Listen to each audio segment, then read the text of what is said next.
El tema a desarrollar es tejido sanguíneo, generalidades y dentro de ella los elementos formes de la sangre y la hemoglobina. De una manera general podemos decir que la sangre es un tipo de tejido conectivo especializado, el único de los tejidos conectivos de consistencia líquida. Vamos a ver y a estudiar progresivamente los diferentes elementos que constituyen la sangre, así como dentro de las generalidades, sus funciones y sus condiciones físico-químicas muy necesarias para el perfil del nutricionista y del enfermero.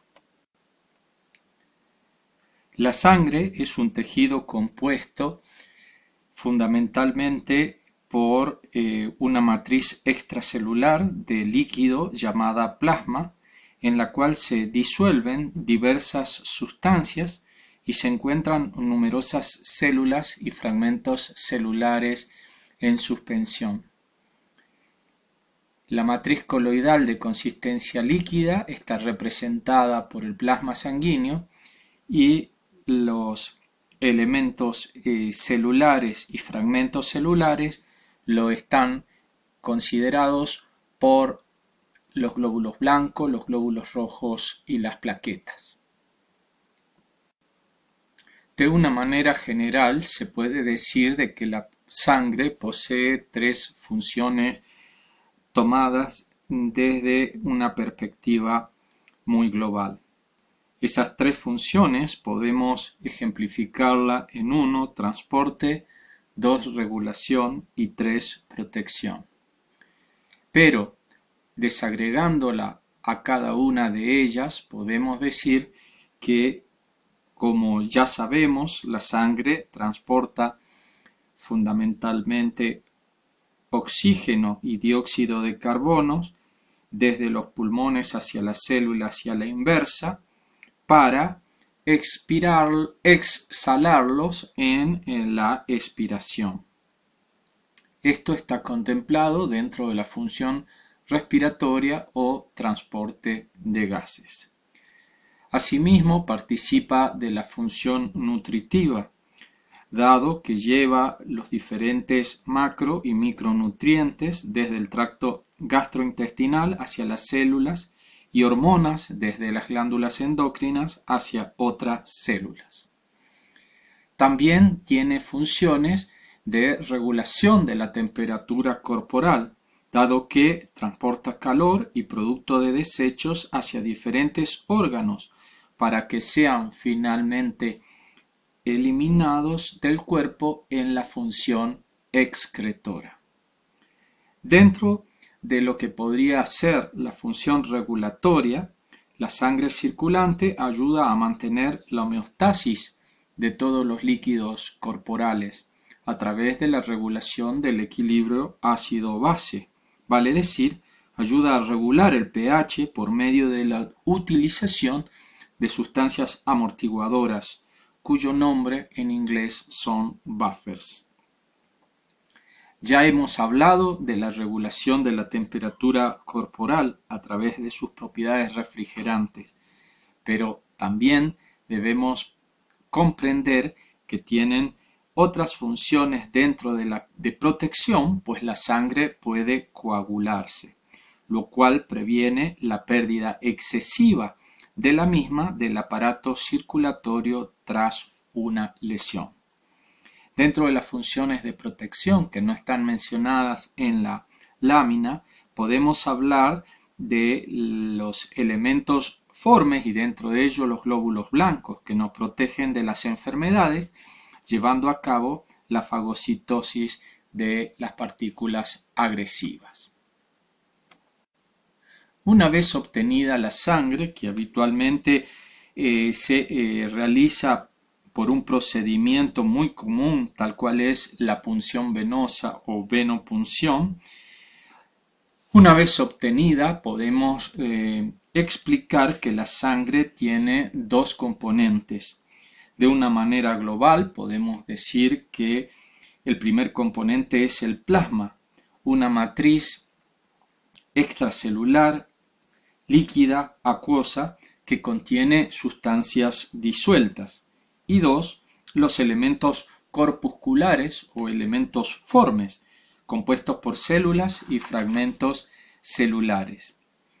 Si nosotros centrifugamos, vale decir, sometemos a muchas gravedades un tubo con sangre, las células descienden al fondo del tubo, mientras que los elementos más livianos, plasmáticos, forman una capa sobre de ella.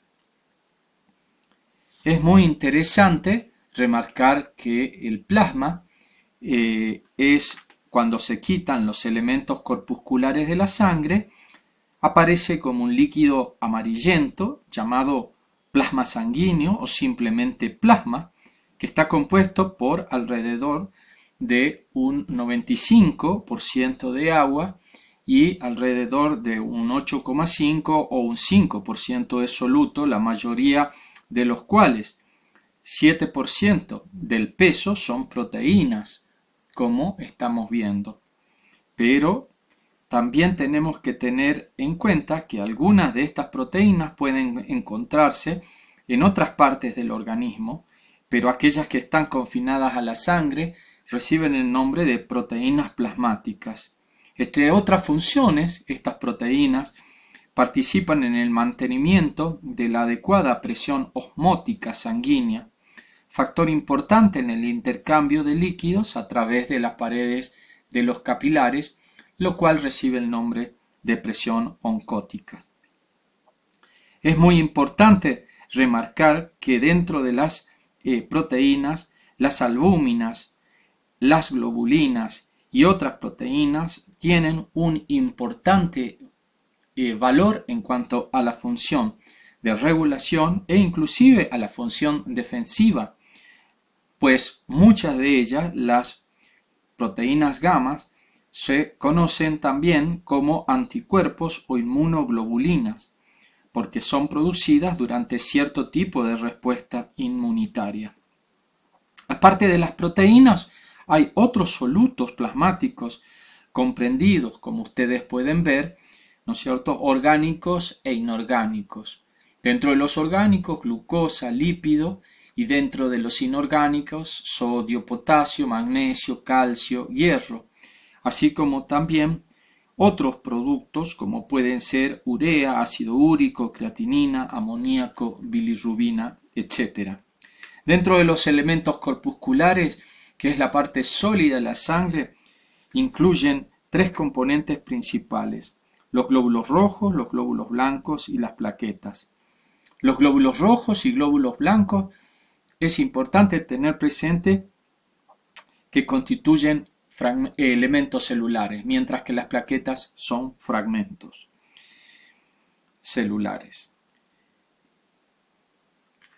Dentro de lo que corresponde a los elementos formes, corresponde el 3% del peso corporal y el 45% del volumen de la sangre.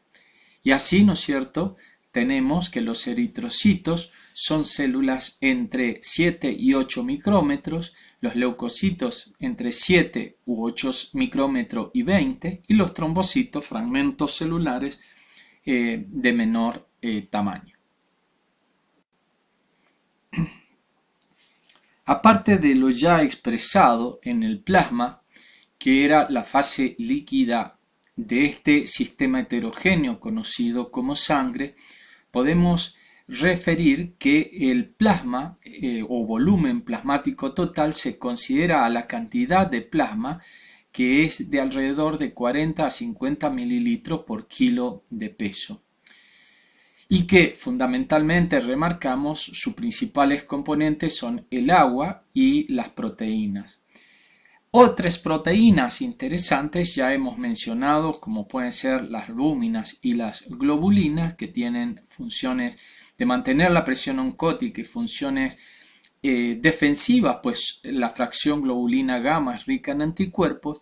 Debemos decir asimismo que el porcentaje de este plasma en relación a el porcentaje de elementos formes es una relación que habitualmente se mantiene o debiera mantenerse, pues el plasma representa alrededor del 55% del volumen plasmático, del volumen sanguíneo total.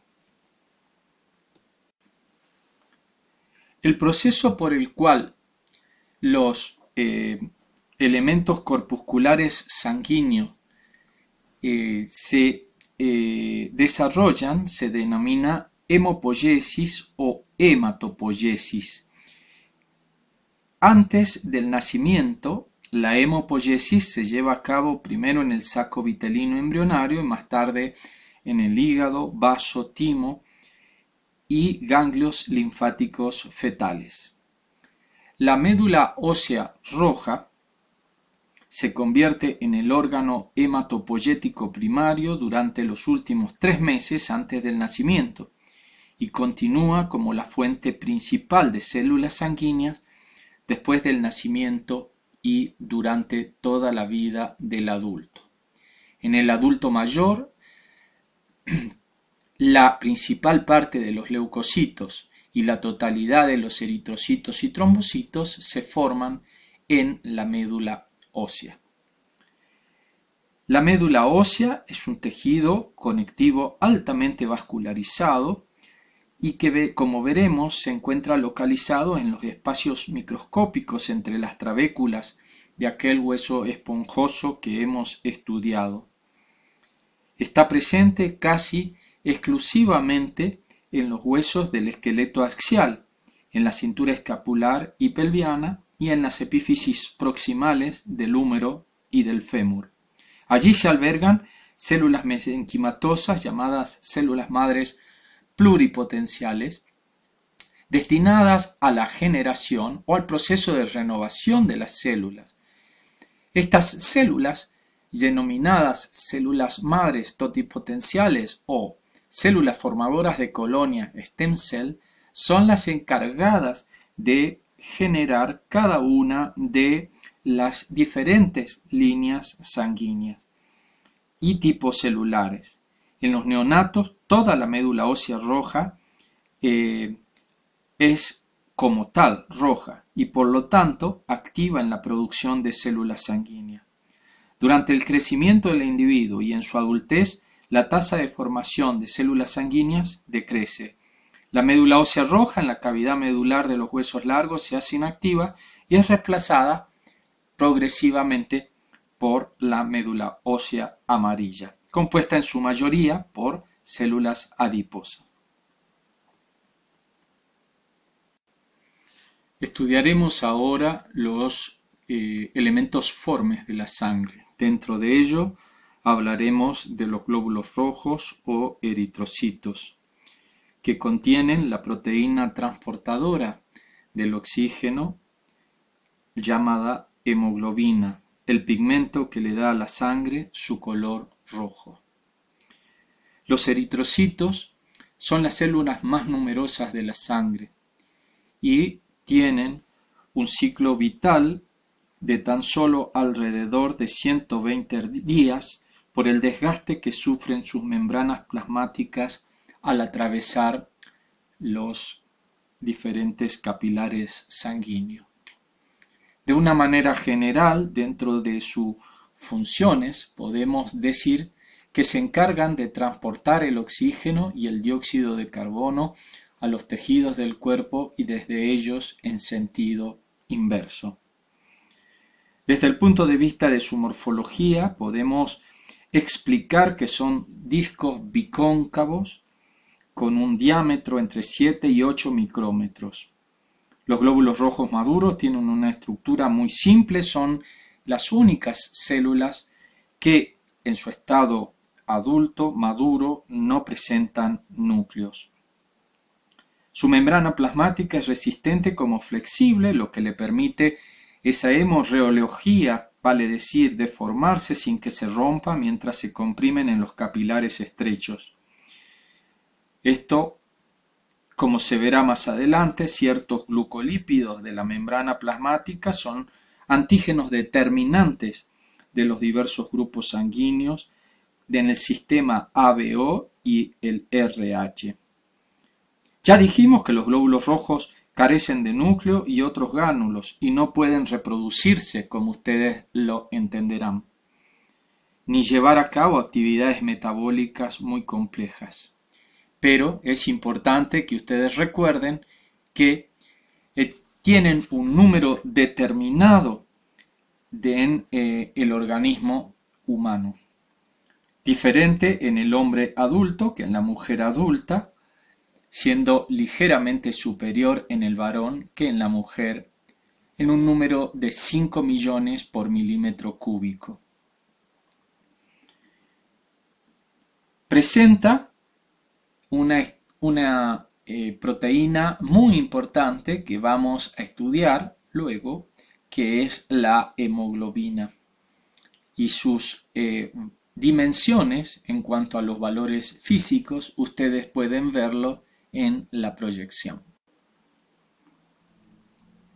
Los glóbulos rojos están altamente especializados para su función, que es la de transporte de oxígeno desde los pulmones hacia los tejidos y en sentido inverso del dióxido de carbono hacia nuevamente los pulmones.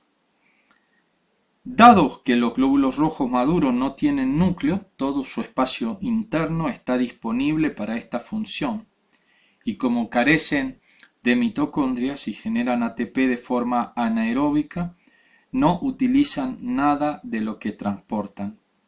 Hasta la forma de un glóbulo rojo, que es esférico en forma de disco bicóncavo, facilita su función, pues un disco bicóncavo tiene una superficie de difusión mucho mayor, tanto para el ingreso como para la salida de la molécula de gas del glóbulo rojo, que las que tendrían, por ejemplo, una esfera o un cubo.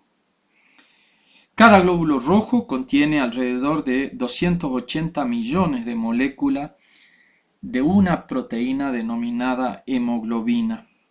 Una molécula de hemoglobina, que es una proteína casi esférica con un peso molecular entre 64 y 500 Dalton, consiste en una proteína fundamentalmente conocida como globina, compuesta por 4 cadenas polipeptídicas, 2 alfa y 2 betas, y un pigmento no proteico de estructura anular llamado hemo.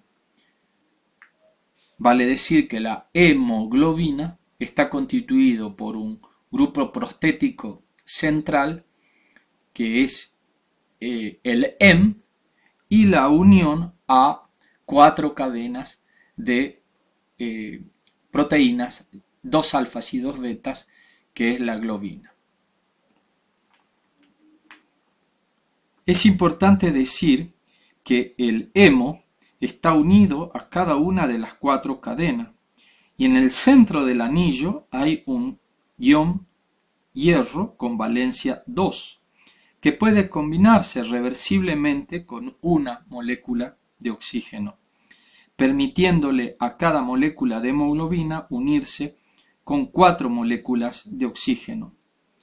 Cada molécula de oxígeno capturada en los pulmones está unida a un ion hierro, y mientras la sangre fluye por los capilares tisulares, la reacción hierro-oxígeno se revierte, vale decir, se oxida y se reduce convenientemente.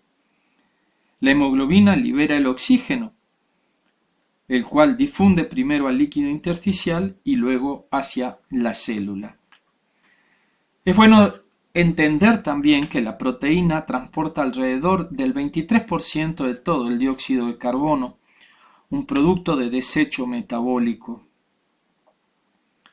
el cual es captado a nivel tisular, parte del cual se combina con los aminoácidos de la porción globínica de la hemoglobina. Sumado a su importante papel en el transporte de oxígeno y dióxido de carbono, la hemoglobina también está involucrada en la regulación del flujo sanguíneo y la presión arterial, como más adelante veremos.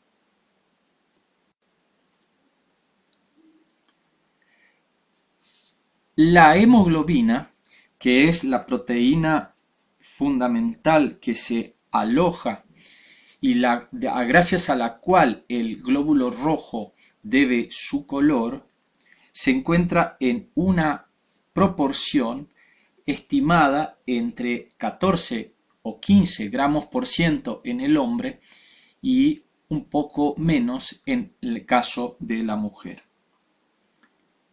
Es esta cantidad de hemoglobina lo que asegura un adecuado transporte de oxígeno desde los sitios de intercambio, el pulmón y los tejidos fundamentalmente. Cuando la cantidad de hemoglobina disminuye en los glóbulos rojos, aparece una situación anormal o patológica conocida como anemia, que básicamente podría definirse desde un punto de vista funcional como la disminución de la capacidad de la sangre de transportar oxígeno a los tejidos, lo cual provoca una disminución de la posibilidad de utilización de oxígeno por parte de los tejidos por un déficit en el aporte. La reducción por debajo de los límites normales de la masa total de materia circulante, pero básicamente de la cantidad de hemoglobina en los glóbulos rojos, es lo que define este estado anormal o patológico ampliamente conocido y muy común denominado anemia. Estudiamos ahora a los glóbulos blancos o leucocitos. A diferencia de los glóbulos rojos, los glóbulos blancos o leucocitos vienen de leuco blanco precisamente, poseen núcleo y no contienen hemoglobina. Desde sus inicios en el estudio a través del microscopio de luz, los glóbulos blancos se han clasificado como granulocitos o agranulocitos, según se puedan distinguir en su citoplasma elementos granulares o su ausencia, gránulos notables llenos de sustancias químicas, vesículas, visibles por técnicas de tinción. Y así se los ha clasificado en granulocitos y agranulocitos o granulares o agranulares. Los granulocitos incluyen a los neutrófilos, eosinófilos y basófilos. Los leucocitos agranulares incluyen a los linfocitos y monocitos. Las características de los glóbulos blancos es que son células que pueden emigrar del interior de los vasos sanguíneos y pueden salir al tejido conectivo circundante. Ya lo hemos estudiado precisamente a los glóbulos blancos como a otras de las células sanguíneas como células emigradas en el tejido conectivo. Y eso se realiza gracias a la posibilidad de elementos citoplasmáticos de su citoesquelético que le permiten emitir pseudópodos y que lo capacitan para desplazarse a zonas en donde hay inflamación, infección o alergia, todos procesos en los cuales intervienen los glóbulos blancos. Los glóbulos blancos se encuentran en un número, según la Organización Mundial de la Salud, entre 5 y 7.000 a 10.000 por milímetro cúbico de sangre. Cuando vemos cifras que se elevan por encima de esos valores por milímetro cúbico de sangre, se denomina leucocitosis y puede estar emparentada según la subpoblación involucrada en diferentes procesos como lo que hemos mencionado de inflamación, infección o alergia. Por el contrario, una caída por debajo de los valores inferiores de ese rango biológico se denomina leucopenia. Su forma habitualmente es circular, su tamaño es ligeramente mayor al del glóbulo blanco, entre 7 y 20 micrómetros, y el tiempo de vida varía según el tipo.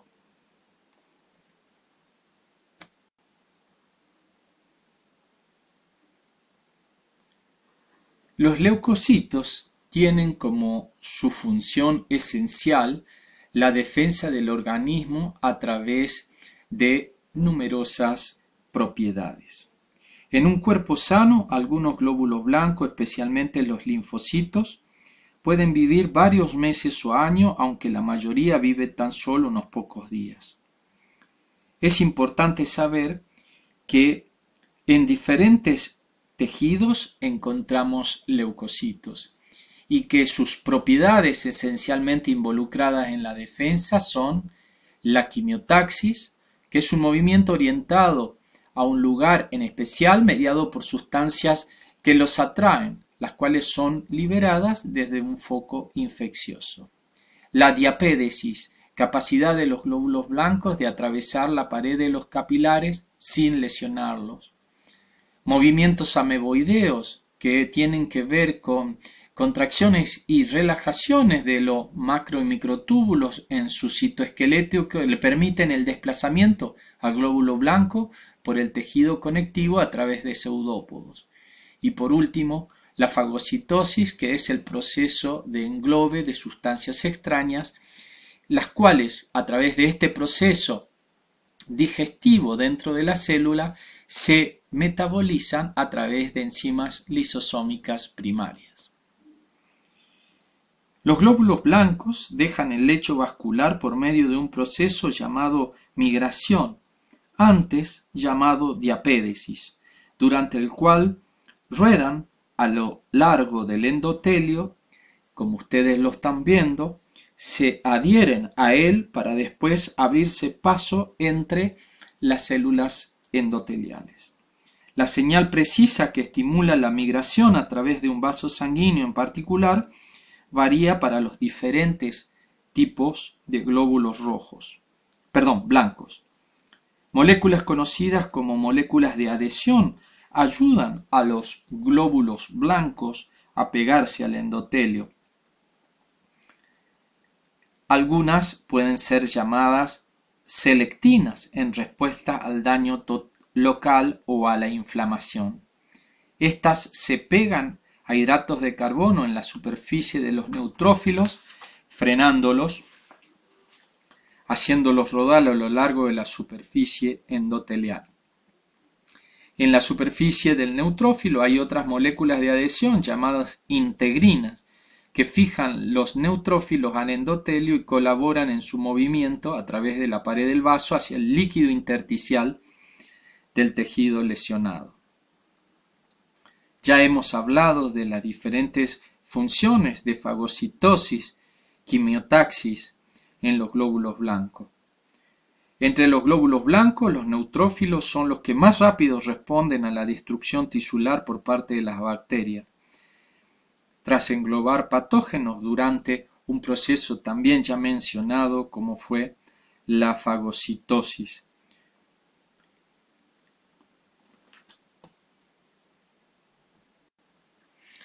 Pasaremos ahora una revisión rápida a las diferentes clases de glóbulos blancos, volviendo a recordar que en base a la coloración y a la disposición citoplasmática de ciertos gránulos que se visualizan habitualmente con la tinción empleada de Meigron-Walhemsa, la aparición de granulocitos en su citoplasma divide a los glóbulos blancos en un primer grupo llamado granulocitos o granulares, entre los cuales contamos a los neutrófilos, eosinófilos y basófilos, de acuerdo a la coloración o apetencia tintorial de los gránulos correspondientes. Así, los neutrófilos presentan gránulos que no se tiñen en ningún sentido.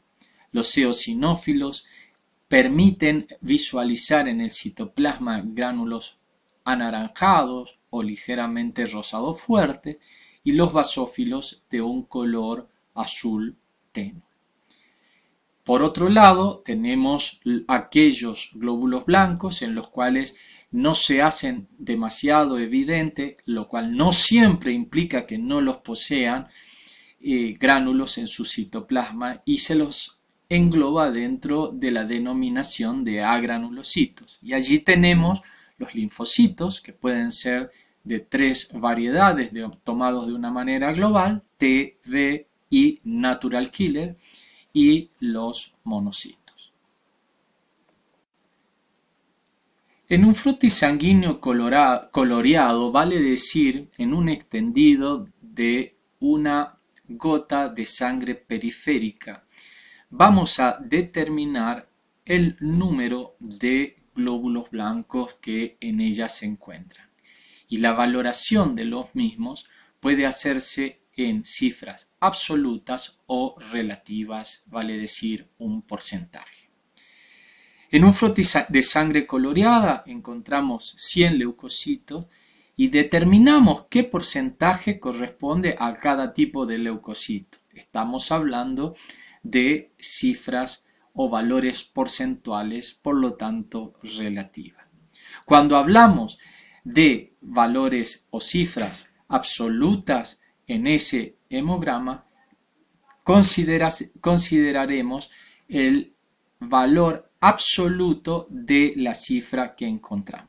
Vale decir, de una totalidad de 100 leucocitos, 40 leucocitos como cifra, 40 a 60 leucocitos como cifra absoluta son los neutrófilos. 4 serán eosinófilos, entre 0 y 4 basófilos, 20 a 40 serán linfocitos y el resto monocitos. Si nosotros referimos esas cifras absolutas a porcentaje, estaremos hablando de la fórmula leucocitaria relativa.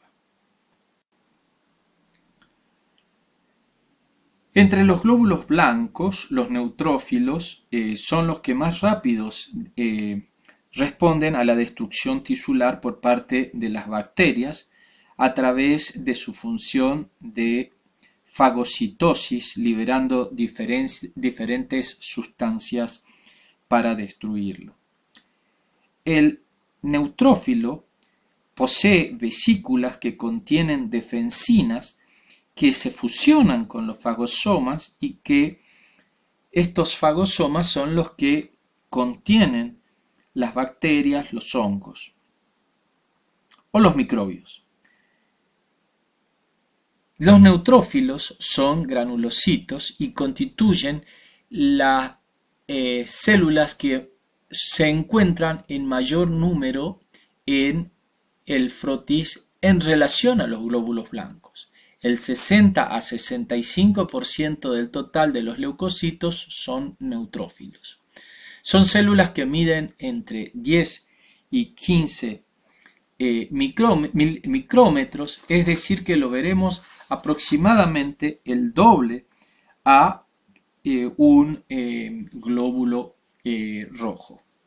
Estas células se caracterizan porque poseen un núcleo que tiene entre 2 y 5 lóbulos que están conectados por finas hebras de cromatina, y su citoplasma, como ya dijimos, poseen gránulos pequeños, finos, lila pálidos, y aparecen en situaciones de infección o inflamación, pues combaten patógenos y sustancias exógenos que entran al organismo.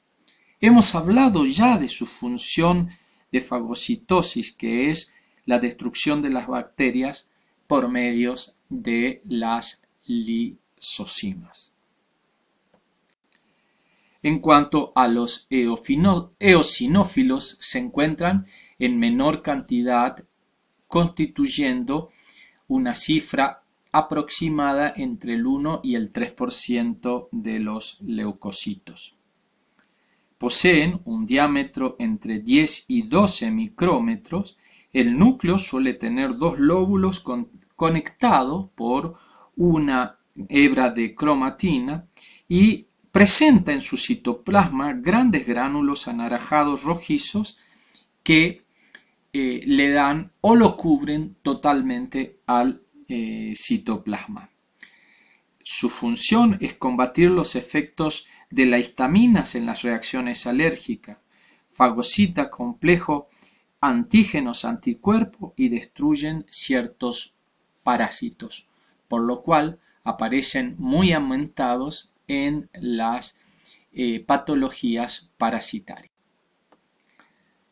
En cuanto a los basófilos, es el menos abundante de los granulocitos, se encuentra en un porcentaje menor al 1% y son algo más pequeños que los anteriores. El núcleo tiene 2 lóbulos y los grandes gránulos citoplasmáticos se ven de color azul violáceo o negro purpúreo que a veces cubren al núcleo. Es sabido que liberan heparina, histamina y serotonina en reacciones alérgicas que intensifican la respuesta inflamatoria local. Finalmente, vamos a abordar los agranulocitos, entre los cuales mencionamos a los linfocitos, que son la segunda subpoblación en número presente dentro de los glóbulos blancos, constituyendo entre un 20 a un 40% del número total de leucocitos. Se pueden encontrar de distintos tamaños,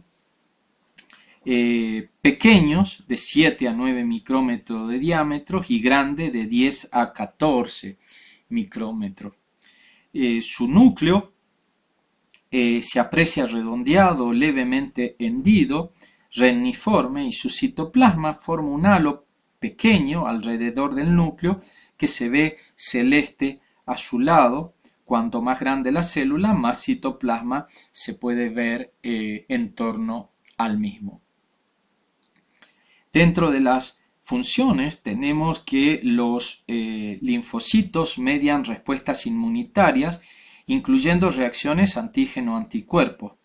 Las células B se desarrollan en células plasmáticas y estas a su vez producen anticuerpos, mientras que las células T atacan virus invasores, células cancerosas y células de tejidos trasplantados.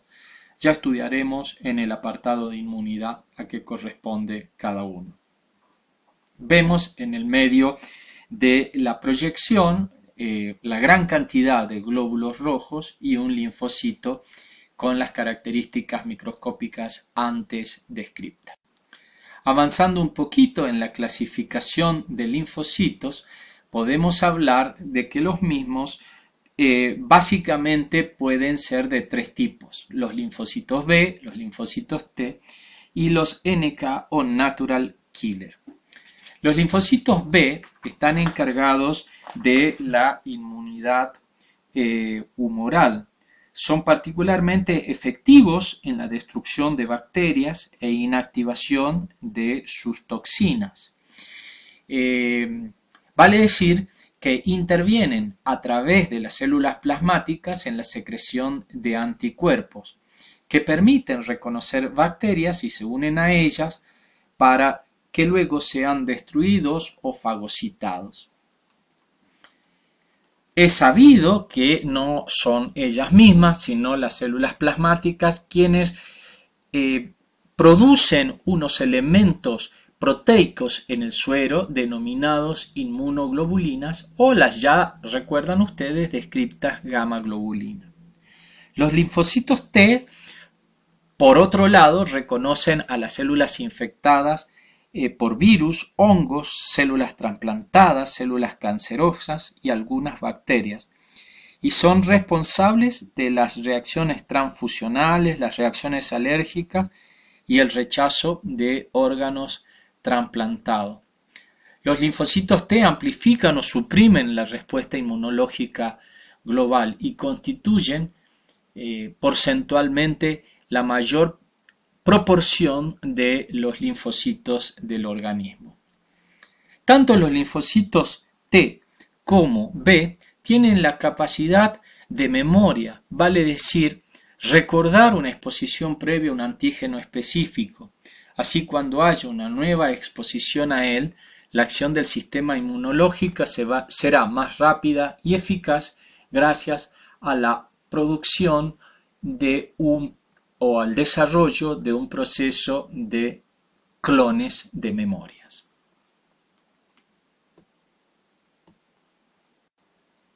Finalmente, los monocitos dentro de los agranulocitos, que son los leucocitos de mayor tamaño. Podemos decir que su diámetro está entre 2 y 20 micrómetros de diámetro. El núcleo tiene una forma redonda o forma de herradura, pudiendo encontrarse en el centro de la célula o periférico. El citoplasma es azul grisáceo y posee una apariencia espumosa. Dentro de sus funciones son fagocitosis, tratan de formarse macrófagos fijos o circulantes. Finalmente, las plaquetas. Estos corpúsculos celulares son fragmentos, en realidad, de células más grandes, los megacariocitos, los cuales se van fragmentando siguiendo un proceso celular predeterminado y terminan apareciendo estas estructuras en forma de disco sin núcleo, derivado de unas células que son los megacariocitos. Cada fragmento encerrado por una porción de membrana plasmática es una plaqueta o trombocito.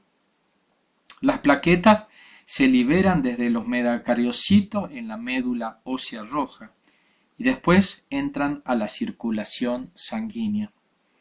Hay entre 150.000 y 400.000 plaquetas en cada microlitro de sangre. Ya dijimos que tienen forma de disco de 2 a 4 micrómetros de diámetro y muchas vesículas en su interior, pero carecen de núcleo, pues no se tratan de células, sino de fragmentos celulares, que intervienen en el proceso de coagulación de la sangre, secretando trombexano A2, factor activador de protrombina, prostaglandina, u otros factores activadores de la coagulación. Las plaquetas contribuyen a frenar la pérdida de sangre en los vasos sanguíneos dañados, formando un tapón plaquetario. Y sus gránulos también contienen sustancias que, una vez liberadas, promueven a la coagulación antes mencionada. Proceden un proceso y un promedio de vida breve, por lo general muy pequeño, y las plaquetas muertas o envejecidas son eliminados en el vaso por los macrófagos. Aquí vemos, ustedes observan los diferentes tipos celulares y señalado por la flecha amarilla ven las estructuras o fragmentos celulares que son los trombocitos con sus gránulos con sustancias activas en su. A manera de repaso, las plaquetas o trombocitos son también denominados corpúsculos de Zimmermann, hematoblastos, corpúsculos de Visorero. Son las plaquetas. Son fundamentalmente, para reiterar este concepto, que provienen de la fragmentación de una célula mucho más grande, que son los megacariocitos, y al fragmentarse estas estructuras discoides, estos fragmentos celulares son los que se denominan plaquetas, que contienen en su interior numerosos corpúsculos, como ya dijéramos de sus.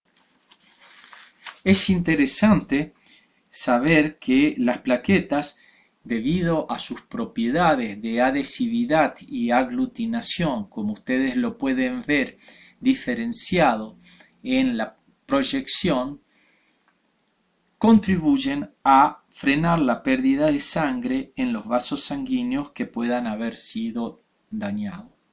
Siguiendo cualquiera de estos dos mecanismos, en donde las plaquetas se pegan al sitio del vaso sanguíneo dañado, o también pueden agregarse, vale decir pegarse entre sí, formando un tapón de mayor consistencia.